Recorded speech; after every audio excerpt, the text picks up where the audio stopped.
এক গ্রামে এক পুরনো বড় গাছের কোটরে বাস করত এক কাঠঠোকরা পাখি। নাম ছিল টুকটুকি। প্রতিদিন সকালে সে বেরিয়ে পড়ত, গাছের গায়ে ঠুকঠুক করে খাবার খুঁজত, কীটপতঙ্গ, ছোট পোকামাকড়। সেই একই গাছে বাস করত আরেকটি পাখি, রঙিন পালকের, নাম ছিল ঝিলিক। সে সারা দিন গাছের ডালে বসে গান গাইত আর অন্য পাখিদের সঙ্গে গল্প করত।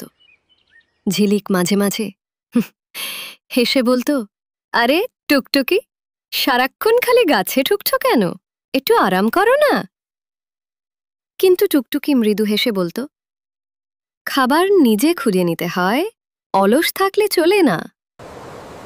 দিন গেল।